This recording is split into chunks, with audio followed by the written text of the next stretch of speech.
to Up to the Minute. I'm Todd Duplantis. It is Wednesday, May the 20th of 2020. Welcome to the show. We're having a few technical problems this morning, Brittany. I guess it's a Wednesday, but it feels like a Monday. What's going on here? Technology. It is what it is. Sometimes it's with us, sometimes it's against us, but that's okay. We are here this morning for Up to the Minute. We appreciate everyone joining us this morning on this Wednesday morning. Be sure to follow us on all of our social media platforms on Facebook, Twitter, and Instagram. And don't forget to head over to our YouTube channel where you can subscribe, hit that notification bell, and be the first to find out the latest from HCC. Well, we had a couple of special guests. One of them wasn't able to make it this morning. So we've got our other special guest who always is here every Wednesday. We can always depend on him on being here. Chief Greg Cunningham, HCC Police Department. Chief, welcome to the show. Thanks for being here. Hey, thank you, guys. Wednesday is exciting for me. We get to do this every time. But you're right. It's a horrible technology week. I actually had to go buy new memory for my computer, and now I'm trying to figure out how to get it in, but I figured I'd do this first. Well, I had to buy some new equipment for some of my gear, for Up to the Minute and do live streaming. So I'm hooking that up as well. So it's just a crazy week all around. But, it's not just crazy here in Houston. We've been talking about this on a nationwide basis. There's some weird things going on across the nation. Maybe you can shed some light on this. Here's a big surprise, Chief. You sent me a story to take a look at, and I read it. And boy, this is like a no-brainer. Police are saying crooks are using coronavirus masks to hide their identity and commit crimes. Who would have thought that, huh? Well, the amazing part about this thing is that, most criminals, if they put half of the effort into doing something that was legitimate, they'd be awesome. But they adapt and they move and they change and they do the things that they need to do. Corona masks are their new thing now. So, unfortunately, when you're in the grocery store or the drugstore or your local, gas station or whatever, pay attention because these guys are leveraging that and taking advantage of that whole situation. It is. And I mean, you look like an old stagecoach robber because I actually do wear a bandana style thing a lot of times when I go out. And it does make you, it conceals your identity and you look kind of strange. If you would have been wearing this in a mall, 3 months ago, you probably would have been questioned by security. Absolutely. Absolutely. So as times change, the next thing that's going to come is the cowboy hat, and then we'll really look like we're a stagecoach driver, right? Wait till the rodeo this time of year, next time as well. Chief, we've talked about crime rising in some areas. Specifically, I know domestic violence is a bit on the rise. I go to Memorial Park daily, and it seems like there are areas where you just don't want to park anymore because they're breaking into cars, smashing windows, and you can find the glass on the ground. And these thieves are targeting certain parking lots. But I guess this is happening across the globe because the UK police are over there warning people about violent crimes. Yeah, absolutely. So, when everybody was pent up and kept at home, we saw a major rise in domestic violence. People that were together for long periods of time that were used to, maybe being apart more due to work and whatnot. But see, now that we're opening up, what's starting to happen is a lot of these folks don't have work. Some of them never did have work and use crime as a way of making a living. And now that people are starting to get out, so what's happening now is that folks are being very, very aggressive about it. Todd, over this last several weeks, we've talked a lot. Domestic violence when we were all closed up. And we've also talked about cars and making sure that we don't leave anything attractive in them for anybody to take. The reason why Memorial Park is having a problem is everybody knows it takes 35 minutes to do a 3-mile run, right? So they know that they have time to get into that car and that they'll be safe and not get caught.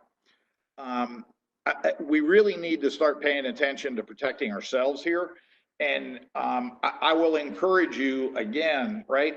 When you look at your car, you need to look at it like someone who doesn't have food, who doesn't have money, and who doesn't have a place to go.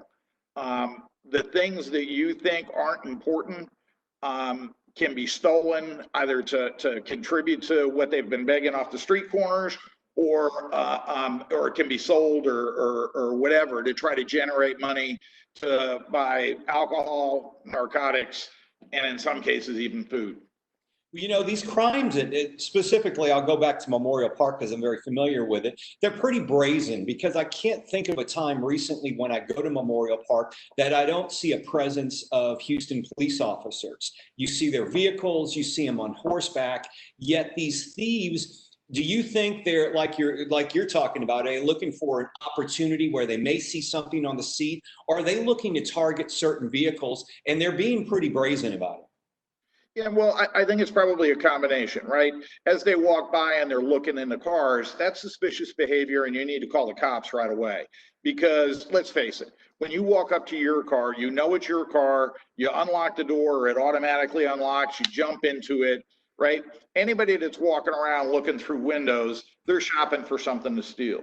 Now, the other side of that is, if you're one of those folks that drives a high-end car, you've got a Beamer, you've got that Mercedes, needless to say, those are always good targets, because they don't know what, even if there's nothing visible on the seats, going into the console and going into the glove box, there's always great stuff to find in those high-end cars.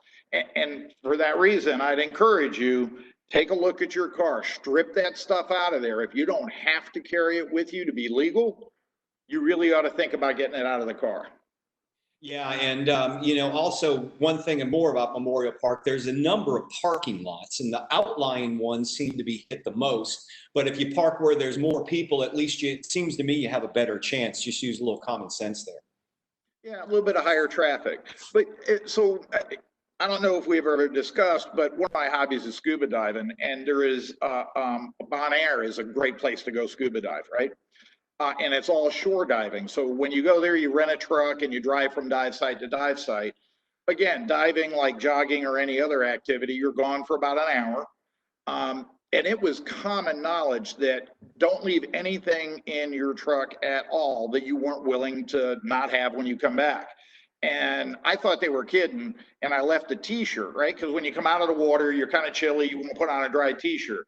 I left a t-shirt in the truck and they took that, right? So when you talk about people that are in need, it is incredible what they see as something worthy of taking from you.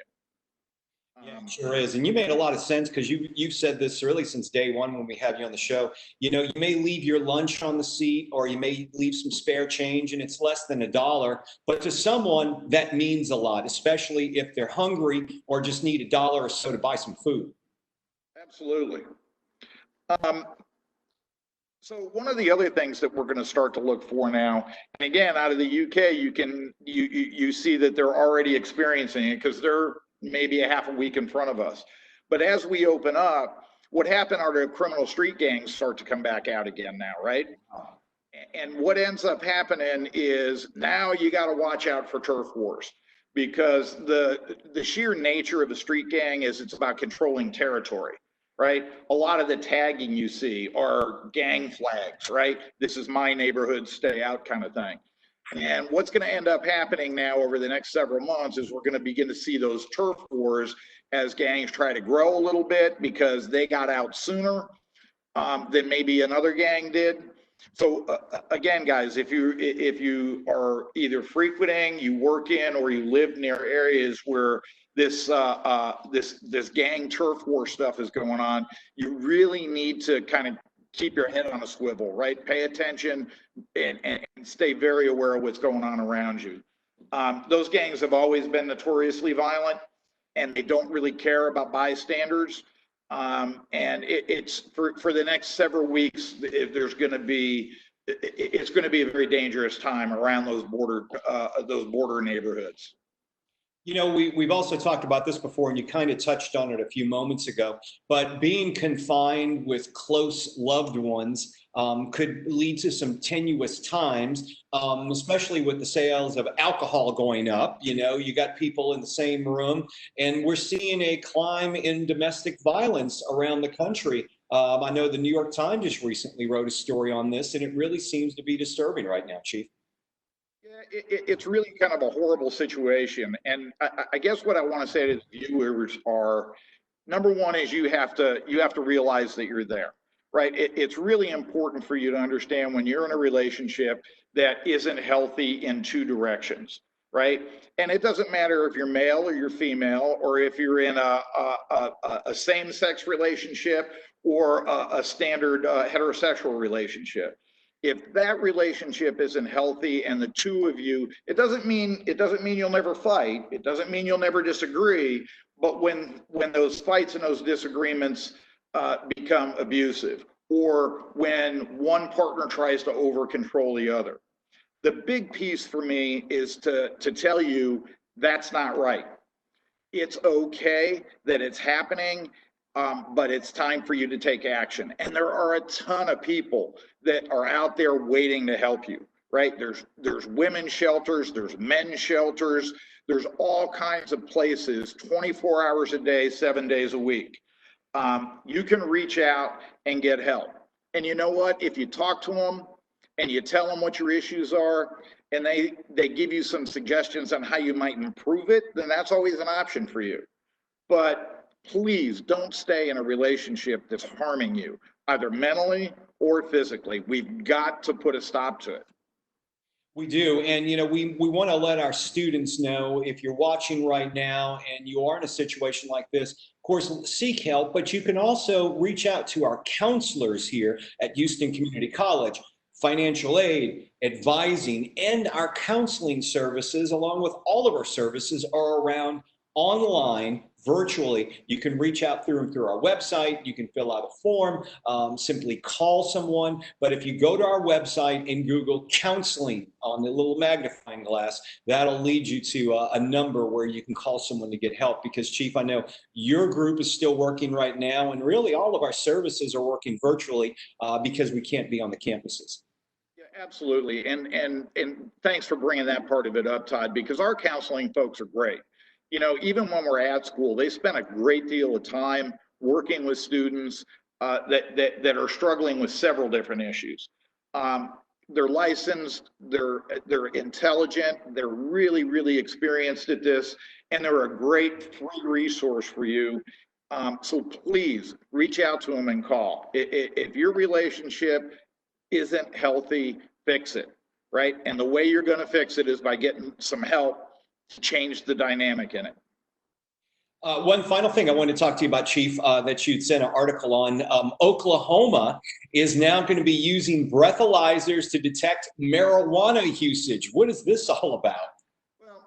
So we all know that marijuana has been either legal or quasi-legal in a lot of states, and now almost all, I believe.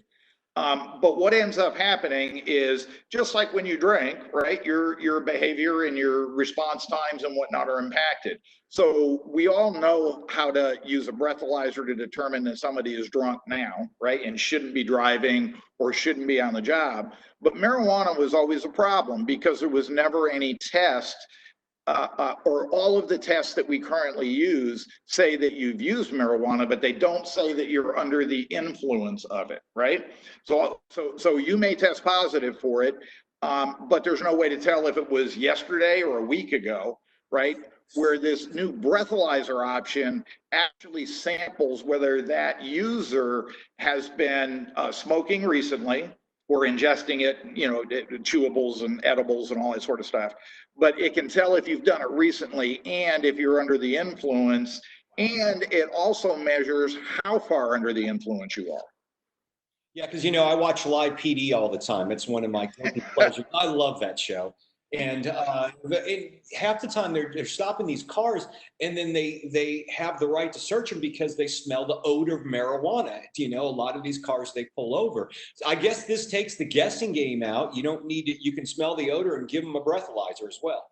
Well, absolutely. And the really good part about this is, especially now you have medical marijuana where people actually need it for their health. And you also have recreational in a lot of states, not Texas yet, but in a lot of states. And what this allows us to do is it allows that medical user to demonstrate that, yeah, I used marijuana last night because of my arthritis or whatever their issue was. but I'm not under the influence while I'm driving my child to school or operating a school bus or operating a city bus, right? So that is a huge advantage, and it really starts to open up the ability to use marijuana for some of its intended purposes. Now, if it ever becomes recreational in Texas, it'll also allow that, right? Yeah, I smoked a joint last night, right? But today's Monday morning. It's 8 o'clock, and I'm going to work, and I'm stone cold sober, just like if I'd have had a beer on Sunday night. Right. Chief, I want to touch briefly on the status of buildings right now. Buildings are still closed, just to remind everyone, but they had been allowing over the past couple of weeks people to come in staggered to collect their belongings. Is that correct? Yeah, that's correct. And that's really gone very, very well. Understand that opening these buildings up and doing it safely is a pretty complex situation. So we started very small with faculty and staff and only did a few buildings at a time. But everybody understood the rules going in because we told them how we were going to do it. And everybody complied really, really well. And that came off really, really well. I think we're doing it today and tomorrow as well before we're done. But our experience over the last 2 weeks with that's been incredibly good. Again, I don't want to get in front of the college, but there are conversations now about maybe getting those students that need labs and practicums back online. And what they're going to do is use this model that we've built here in the last 2 weeks, and we're going to start to invite those students back to finish up their courses so that they can get their certificates or graduate and move on with their careers. So it's been a very, very good experience. And it's allowed us to practice is that now when we do it with larger groups, we can be successful. The goal here is to be able to open up, either late summer or fall for some sort of configuration. And again, we're growing this model in pieces to make sure that we can continue to support it and everybody will be safe. We want them back at school, but we need to make them feel safe to come back.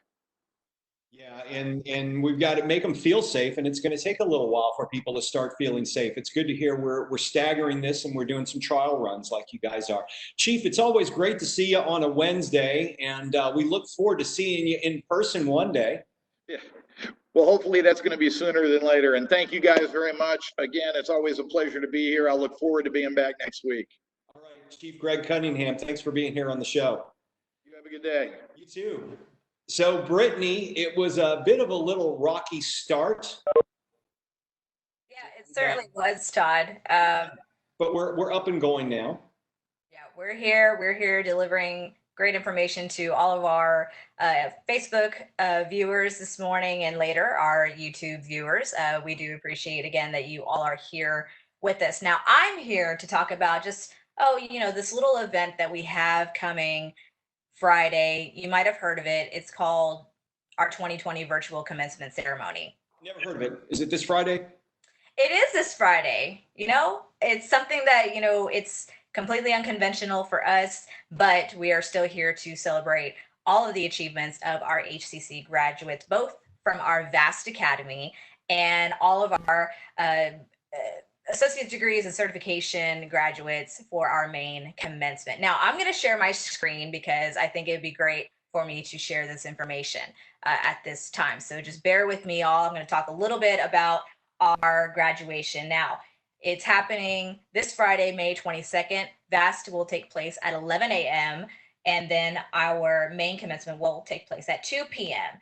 If you have any questions about where to go to watch this live stream, you simply come to this site that I'm showing you right here, right now, which is hccs.edu/graduation. But what I really want to share with everyone, Todd, is our social media wall. And we really need you to participate in this. You can see here we have this special wall that shows all of our students' posts using the hashtag HCCgrad2020. And if you use that hashtag to share your photo, your messages, your videos, it's going to populate all in one place. So faculty, staff, administrators, you are also asked to post an encouraging message to our HCC Spring 2020 graduates via any social media platform. And again, use that hashtag HCC Grad 2020. We've got some beautiful photos of our graduates, Todd. Yeah, you know, I was looking at those. These are the photos. These are actual students that are on there right now. That is correct. Yes. So we've I got. was thinking these are stock photos. I'm like, these are great photos, but these are actually our students. Nope, these are actually our students. You can see right here the sleeve that says HCC. We've got one student who was very creative, and she made an announcement with an envelope. So yeah, totally use HCC Grad 2020 to share photos, videos, and messages. But also students, I'm not done yet. We've got a grad party. There's more. We've got a grad party that's being hosted by our Student Life office, and you are all invited to participate on Thursday, which is tomorrow. I'm kind of losing track of my days, but Thursday, May 21st at 6 p.m. You guys are in for a treat because Student Life does it big, don't they, Todd? They really do. And if you haven't checked them out, they are live every Monday. They're still doing the Monday thing at noon, right? You know, I think because it's graduation week, they're really gearing towards this. They didn't do it this week. This week, correct. But you guys can also join this Facebook page.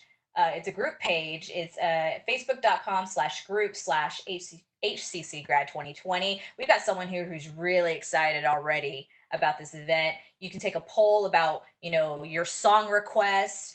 You know, like I said, Student Life does it big, and you guys are in for a treat. Yeah, and that's happening once again. The date and the time, Brittany? The date is tomorrow, Thursday, May 21st from 6 to 8 p.m. Wear your dancing shoes. You could be featured for a 1-minute line dance that you select. So if you're interested, be sure to join this group, ask questions about how to sign up to be featured. The deadline is today by 5 p.m. And yeah, you guys are in for a treat. This is going to be amazing. DJ Go High C from 97.9 The Box will be joining y'all. So you guys, again, I keep saying it, you're in for a treat. It's going to be lit. You know, y'all make of it what you do. This is your time to celebrate. And it's going to be a blast. I know it's going to be a blast. You know, one thing we've talked about extensively over the past few weeks, and it's very important so we're going to bring this up again, but if you were looking for COVID testing, HCC Southeast is offering drive-through COVID testing. It was supposed to end last week due to increased demand, is extended through Friday, I believe. It's free testing. It happens from 9 a.m. to 4 p.m. There's no, you don't need to make an appointment. You just drive up there. It's in the garage, so you won't have to wait out in the heat. But you drive through from 9 a.m. to 4 p.m. That's at 6815 Rustic, the parking garage. And Brittany, that's become so important these days because we need to get more testing to get a grasp on where we are with this COVID situation and how many cases we have in the Harris County area. And this is one of the ways to do so. Yes, this certainly is. And City Councilman Robert Gallegos tagged us in this post on Twitter. And as you said, you just simply need to show up, no appointment needed. No symptoms are even necessary, but this is free and open to the public. It's not just for HCC family, it is for all of our Houston family. So be sure to head over to the Southeast Campus at 6815 Rustic Street between today and this Friday, 9 a.m. to 4 p.m. or until they've reached capacity. You make sure you want to get there early to be tested and find out if you, you know, have something to be worried about. But the way I live my life, Todd, is don't worry about something unless you know you have something to worry about. Yeah, I've also learned through life about 99% of the things I worry about never happen, you know, so they're just worrying. Memorial Day is quickly approaching, folks. We've got a great long holiday weekend. We want to remind you we will not be on the air Monday, May the 25th, because the college is having an official holiday. I know you're excited about that, Brittany. I'm so excited. Also because my apartment complex recently announced that they will be opening up our pool. So hopefully, you know, if everyone abides by the rules, we'll be able to enjoy sitting by the pool and for Memorial Day weekend. I got to get on our building here because they won't give us an answer. We may not open up, but I know a lot of other places are doing so, and it means a lot for this Memorial Day weekend. Unfortunately, it's looking like some rain throughout the weekend, but hey, you still get a day off. And the good thing about when it does rain this time of year, it rains for maybe an hour, then it clears up, maybe rains a little bit more, so you have some clear time in between. One thing that we want to make sure all students know is that registration is underway for summer and the fall. Summer classes, Brittany, I believe they are all online. That is correct. All summer is 100% online. The mini-mester actually just started on May 18th, this past Monday, but the actual basically first start of classes begin June 8th. So that's just right around the corner. You'll blink and you're going to be there. So be sure to go online to hccs.edu/now to go and register for not just your summer courses, but also your fall courses. We don't have a statement at this time if we're going to be open for fall 2020 for in-person classes, but let's cross our fingers and hope that we can get there. But once we have that announcement to make, we will be sure to share that with our students by email, our website, and of course, social media.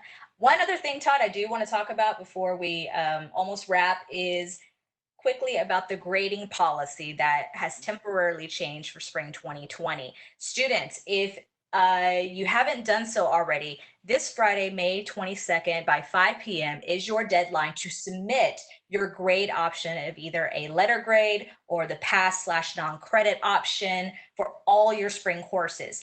For more information, be sure to go to our social media pages where we have a graphic that talks a little bit more about this, and to learn about how to submit your grade for this semester, head over to your MyEagle account by going to myeagle.hccs.edu.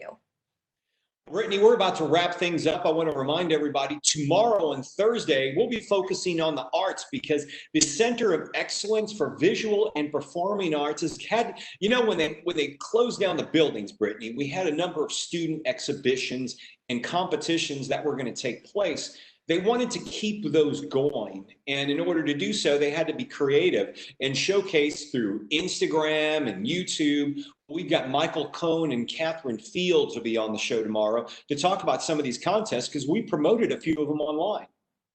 We certainly did. And, I'm always excited to see what our students come up with in terms of their own creativity, their vision, their perspective of life. And a lot of the times they have really very thought-provoking subject matter that they like to share with everyone. So this is going to be a great show to tune in for tomorrow.